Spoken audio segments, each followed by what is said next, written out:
श्वेतांबरी लिखा है, प्रणाम अनंत श्री।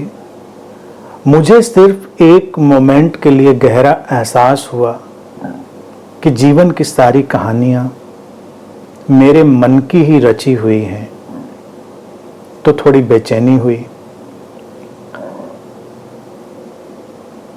पूरा जीवन मन दोषारोपण और शिकायतें करने में ही व्यस्त रहा है और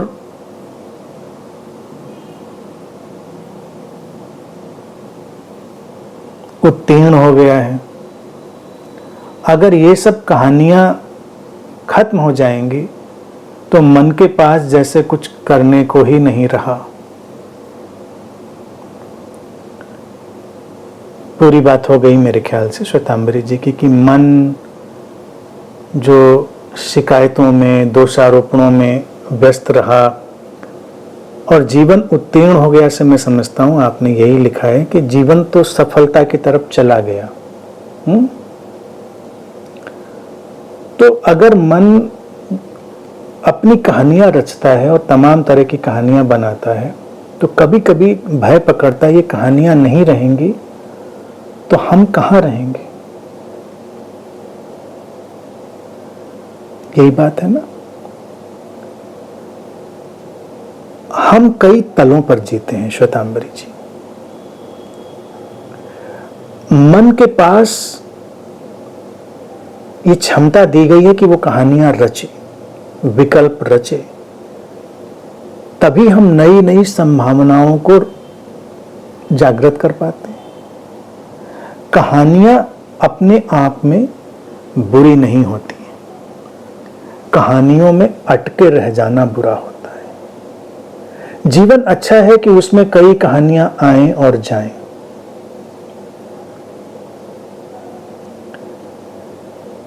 शिकायतें या इस तरह की जो भी बातें हैं जिनकी हम चर्चा करते हैं, मन के एक और सभी के मन की एक टेंडेंसी है, कोई एक आध की नहीं है कि कह दें कि एक ही आध व्यक्ति की है। सभी के अंदर वो जो है इंग्रेडिएंट थोड़ी बहुत मात्रा में पड़ा होता है।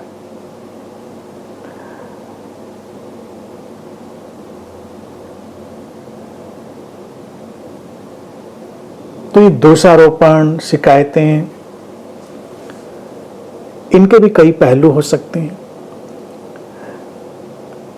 एक ऑब्जर्वेशन है, मन के अंदर एक अवलोकन करने की क्षमता दी गई है। पशुओं में वो नहीं है, इसीलिए पशुओं का जो भी उनका ऑब्जर्वेशन है वो एक फिक्स्ड, लिमिटेड है। खाना पीना, सर्वाइवल, इसीलिए उनका विकास उस तरह से नहीं होता, वो जहां के तहां है।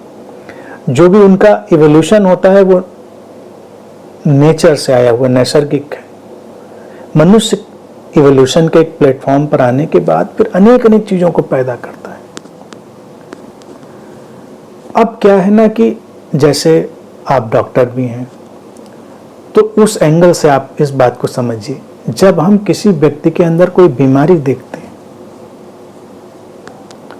तो जब हम उसके अंदर बीमारी देखते हैं तो ये दोष निकालना और शिकायतों वाले चित्त का ही काम है, माइंड का वो फिनोमेना जो एनालिटिकल है।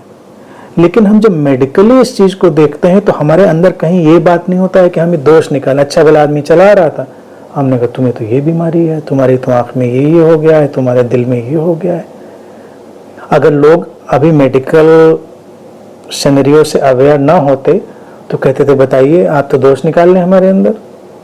डॉक्टर दोष नहीं निकाल रहा, वो किसी स्थिति के फैक्ट की तरफ जा रहा है तो जिसकी पॉसिबिलिटी हो सकती है। तो जीवन में इस फिनोमिना को रिफाइन कर लेने की जरूरत है कि जिसको हम दोषारोपण या शिकायत करने वाला चित्त कहते हैं वो है सबके अंदर, बिल्कुल सीमित धरातल पे रह गया तो वो एक न्यूरोटिक सिचुएशन में बदल सकता है। अगर उसको हमने रिफाइन कर दिया अपनी अवेयरनेस से तो वही सिस्टम एक बहुत प्रतिभा, बहुत सृजनात्मकता में बदल जाता है। क्योंकि जितना प्रतिभाशाली व्यक्ति है वो उतना ही एनालिटिकल है, चीज़ों को समझने वाला है, क्या अच्छा है क्या बुरा है। अब अगर हम अच्छा बुरा देख ही नहीं पाए तो हम आगे कैसे जाएंगे? तो हम देख लेते हैं, अच्छा बुरा देखते हैं तभी कहानी भी बनती है, नहीं तो कहानी भी क्या बनी। मान लीजिए कोई इतना समदृष्टि का हो गया हो जिसको न राम दिखता न रावण दिखता है, तो कभी रामायण बनेगी? कोई कहानी नहीं बनेगी। भारत में देखिए हम कहते हैं रामायण यानी राम की जो कथा है बेस्ट स्क्रिप्ट है। कितनी भी मूवी बॉलीवुड हॉलीवुड की उठा के देख लीजिए, कहानी सब कुछ ऐसे ही प्लॉट के आसपास घूमती है। इतने समय के बाद इतनी इतनी बढ़िया स्क्रिप्ट लिख दी। जिन्होंने भी लिखी स्क्रिप्ट वो देख तो पाए कि ये जो कैटेगरी है ये राम की थी, ये कैटेगरी ये रावण की थी। तो रावण पे जो हमने कहा कि वो गलत कर रहा था तो इन्हें वे दोषारोपण था। राम की जब बात करें तो इन्हें वे उनकी प्रशंसा थी, शिकायत भी थी, क्यों तुमने ऐसा किया। कहानी बनाना मनुष्य का गुणधर्म है, कोई उससे घबराने की बात नहीं है। कहानियों को लेकिन रिफाइन करिए और कहानियों में अटकिए नहीं। देखने की दृष्टि जब एनालिटिकल बनेगी तो उसमें कोई समस्या नहीं। वही दृष्टि हमको विकास भी देती है। भोजन हो, पहनना हो, कुछ भी हो, सौंदर्य बोध हो, सौंदर्य बोध के लिए पहले हमें कुरूपता का बोध भी तो चाहिए। क्या कुरूप है, जब तक ये देख नहीं पाएंगे तो ये सौंदर्य का बोध हम कैसे विकसित कर पाएंगे।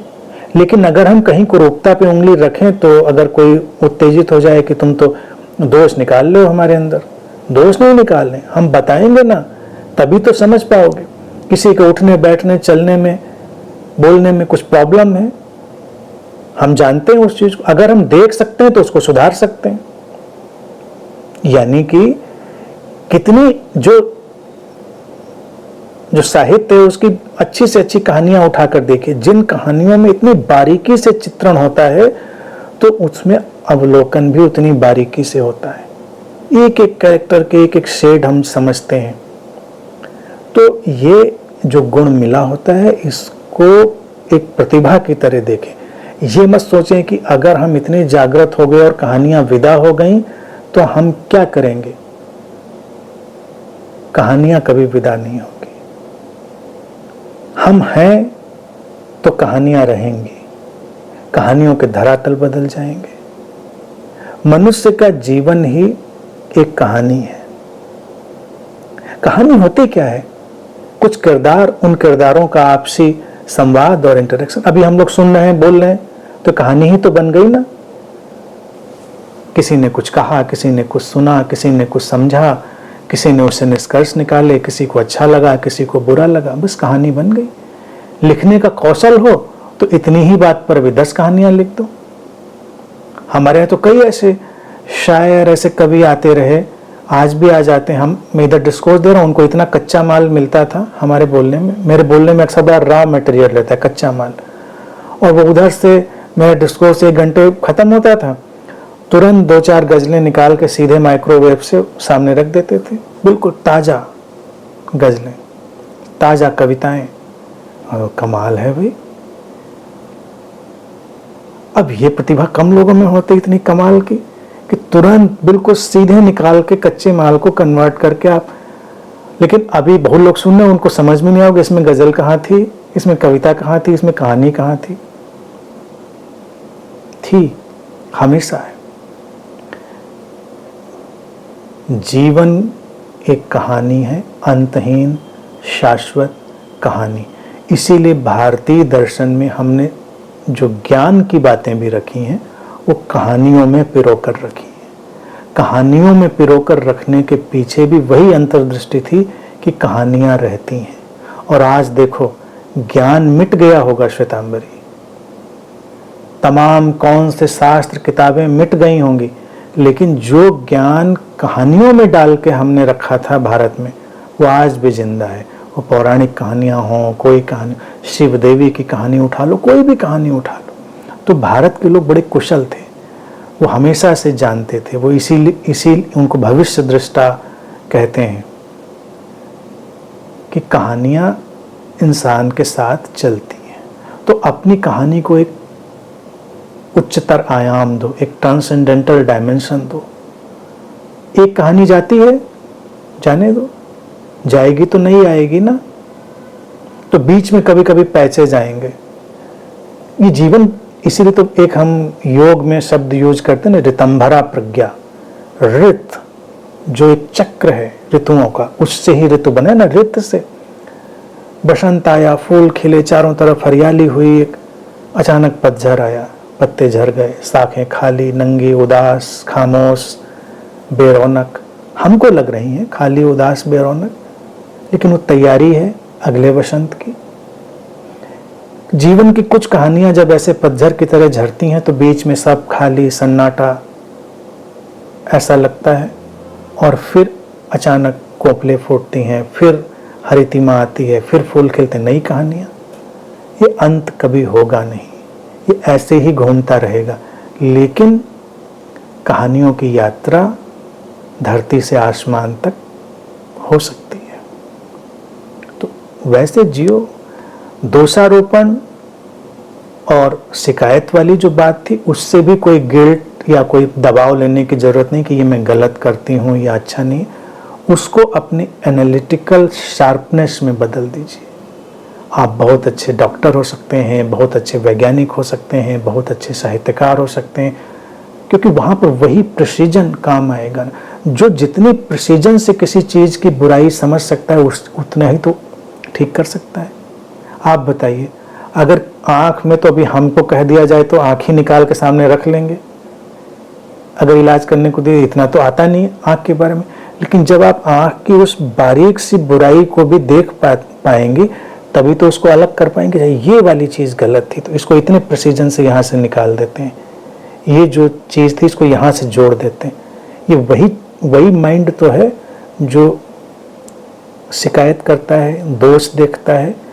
उसको रिफाइन कर देना है, शुद्ध कर देना है, किसी की तरफ, अपनी तरफ न ले जाकर उसको एक जीवन को विकसित करने की यात्रा की तरफ डाल देना है। शुभ ही शुभ है।